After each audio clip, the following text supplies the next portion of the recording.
Good morning students, myself Rajeshwari Devi Rathore.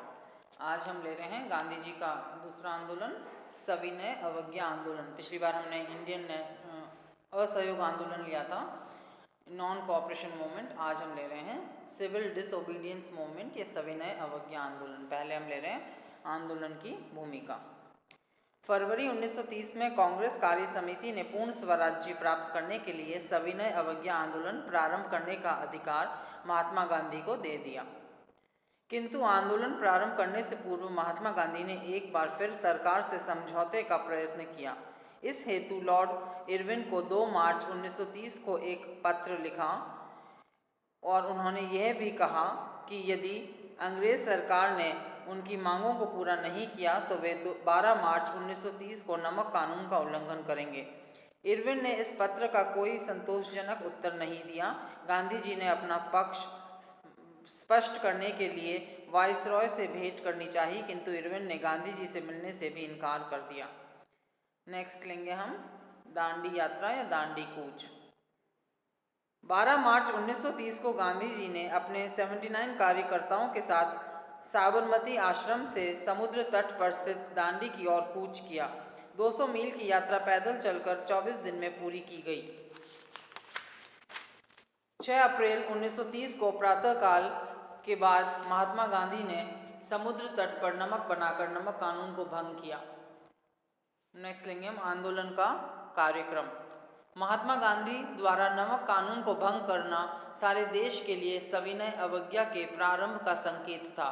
अतः जगह जगह लोगों ने सरकारी कानूनों को तोड़ना शुरू कर दिया। महात्मा गांधी ने सविनय अवज्ञा आंदोलन में निम्नलिखित कार्यक्रम सम्मिलित किया। अब सविनय आंदोलन का कार्यक्रम: पहला, गांव-गांव में नमक कानून तोड़ा जाए। दूसरा, छात्र सरकारी स्कूलों और कर्मचारी सरकारी दफ्तरों को छोड़ दे। तीसरा, स्त्रियां शराब, अफीम और विदेशी कपड़ों की दुकानों पर धरना दें। चौथा, विदेशी कपड़ों को जलाया जाए। और पांचवा, लोग सरकार को टैक्स न दें। अब हम लेंगे आंदोलन की प्रगति। गांधी जी द्वारा कानून तोड़ने से आंदोलन आरंभ हो गया और दिन प्रतिदिन इसका प्रभाव बढ़ता गया। बम्बई, बंगाल, उत्तर प्रदेश, मध्य प्रांत और मद्रास में गैर कानूनी तरीके से नमक बनाना शुरू हो गया। दिल्ली में 1600 नारियों ने शराब की दुकानों पर धरना दिया। नारियों ने पर्दा त्याग कर इस सत्याग्रह में भाग लिया। वह सदा इतिहास में स्मरणीय बन गया है। इन सभी नारियों को कैद में डाल दिया गया। विदेशी कपड़े का बहिष्कार आशा से भी अधिक सफल रहा। बम्बई में अंग्रेज व्यापारियों की 16 मिलें बंद हो गईं तथा भारतीय व्यापारियों की मिलें दुगनी तेजी से काम करने लगीं। किसानों ने कर न अदा करने का आंदोलन चलाया। जून 1930 तक यह आंदोलन पूरे जोर पर पहुंच गया। पुलिस तथा सेना की गोलियों से भयभीत होने के स्थान पर सत्याग्रहियों की संख्या निरंतर बढ़ती गई। 16 अप्रैल 1930 को जवाहरलाल नेहरू तथा अन्य महत्वपूर्ण कांग्रेसी नेताओं को गिरफ्तार कर लिया गया और 5 मई को महात्मा गांधी को जेल में डाल दिया गया। कुल 60,000 लोगों को जेल में ठूंस दिया गया। इससे लोगों में उत्तेजना फैल गई। शोलापुर में एक उत्तेजित भीड़ ने 6 थाने जला दिए। पुलिस ने अनेक व्यक्तियों को गोली से भून दिया। जिस समय आंदोलन अपनी चरम सीमा पर था, इंग्लैंड की सरकार ने साइमन कमीशन की रिपोर्ट पर विचार करने के लिए इंग्लैंड में गोलमेज सम्मेलन बुलाया। कांग्रेस के अधिकांश कार्यकर्ता जेल में थे, अतः उनका कोई प्रतिनिधि गोलमेज में भाग नहीं ले सका। प्रथम गोलमेज सम्मेलन में जिन्ना और डॉक्टर अंबेडकर में तीव्र मतभेद हो जाने के कारण कोई निर्णय नहीं हो सका। अब हम लेंगे गांधी इरविन पैक्ट या गांधी इरविन समझौता। इरविन ने यह अनुभव कर लिया कि आंदोलन को शक्ति से नहीं दबाया जा सकता तथा कांग्रेस के सहयोग के बिना कोई समस्या का समाधान नहीं हो सकता।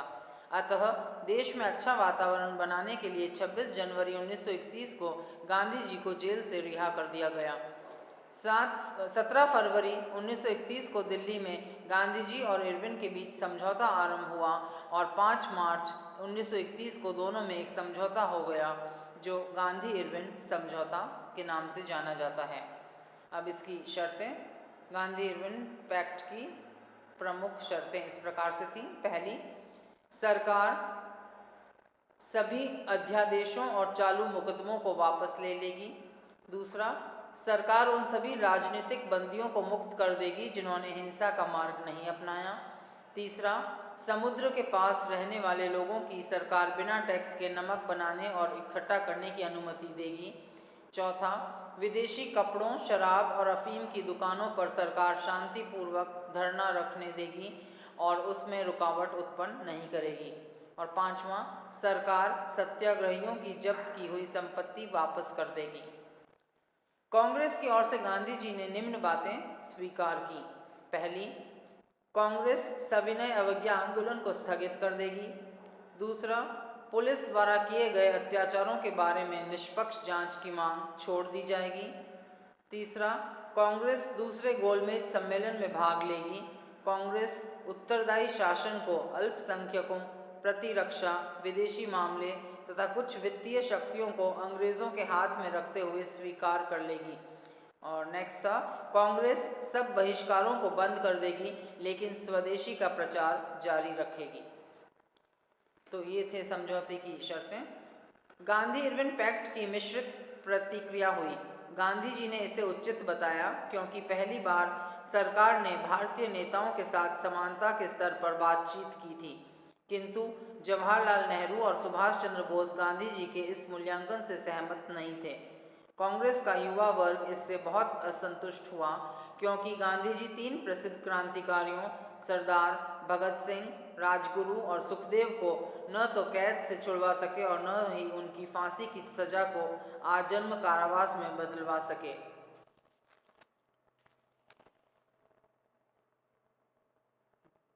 लॉर्ड विलिंगडन ने अपना दमनकारी चक्र तेज कर दिया था। बंगाल में सैनिक शासन लागू कर दिया गया था तथा उत्तर प्रदेश और उत्तर पश्चिमी सीमा प्रांत में अध्यादेशों द्वारा शासन चलाया जा रहा था। अतः विवश होकर महात्मा गांधी ने 3 जनवरी 1932 को सविनय अवज्ञा आंदोलन पुनः आरंभ करने की घोषणा कर दी। ब्रिटिश सरकार तो अवसर ढूंढ रही थी, अतः 4 जनवरी 1932 को महात्मा गांधी तथा कांग्रेस अध्यक्ष सरदार पटेल को गिरफ्तार कर लिया गया और कांग्रेस को गैर कानूनी संस्था घोषित कर दिया गया। हजारों व्यक्तियों जिन पर कांग्रेसी होने या कांग्रेस से सहानुभूति रखने का संदेह किया गया, उनको भी गिरफ्तार कर लिया गया। हरिजनों पर हिंदुओं द्वारा किए गए अन्यायों पर पश्चाताप करने के लिए 8 मई 1933 को गांधी जी ने 21 दिन का उपवास शुरू किया। सरकार ने उसी दिन गांधी जी को जेल से छोड़ दिया। गांधी जी ने अपने आप को हरिजन कल्याण के लिए लगाया। 8 मई 1933 को महात्मा गांधी ने जन आंदोलन रोक दिया, किंतु व्यक्तिगत सत्याग्रह चलता रहा। जनता का उत्साह भी अब कम हो गया था और आंदोलन में कमजोरी आ गई थी। इसीलिए 7 अप्रैल 1934 को महात्मा गांधी ने सविनय अवज्ञा आंदोलन पूरी तरह से समाप्त कर दिया। अब हम लेंगे इसका निष्कर्ष। सविनय अवज्ञा आंदोलन भारतीय राष्ट्रवाद के इतिहास में दूसरा सार्वजनिक राष्ट्रीय संघर्ष था जो 1934 में समाप्त हुआ। इसका जन आधार निस्संदेह 1921 के असहयोग आंदोलन से अधिक व्यापक था। इससे भारतीय जनता में बढ़ती हुई राजनीतिक चेतना का प्रमाण भी मिलता है। इसमें मध्यम वर्ग, मजदूर और किसान सम्मिलित हुए। बम्बई इस आंदोलन का गढ़ बना रहा, परंतु यह आंदोलन किसानों को बिना कुछ राहत दिलाए ही समाप्त हो गया। श्रमिक वर्ग ने भी आंदोलन में भाग अवश्य लिया था, पर वे इसमें महत्वपूर्ण भूमिका नहीं निभा सके। अतः जब इस आंदोलन से गरीब किसानों और मजदूरों का कोई भला नहीं हुआ तो कांग्रेस ने इस आंदोलन की कटु आलोचना की गई। कांग्रेस में नेतृत्व परिवर्तन की मांग भी प्रबल हो गई। संभवतः इस बढ़ते विरोध के कारण ही गांधी जी ने 1935 में राजनीति से संन्यास लिया तथा कांग्रेस की सदस्यता से भी त्यागपत्र दे दिया। लॉर्ड वेलिंगटन ने तो गांधी जी और आंदोलन की निर्बलता बहुत ही स्पष्ट कर दी थी। इन सब के बावजूद सविनय अवज्ञा आंदोलन की उपलब्धियों को सर्वथा नकारा नहीं जा सकता। इस आंदोलन से कुछ स्थायी लाभ भी हुए। समाज के विभिन्न वर्गों के लोगों ने प्रथम बार सामूहिक आंदोलन में खुलकर भाग लिया। इस आंदोलन के पीछे जनसाधारण ने अपनी अपूर्व श्रद्धा और निष्ठा का भी प्रदर्शन किया।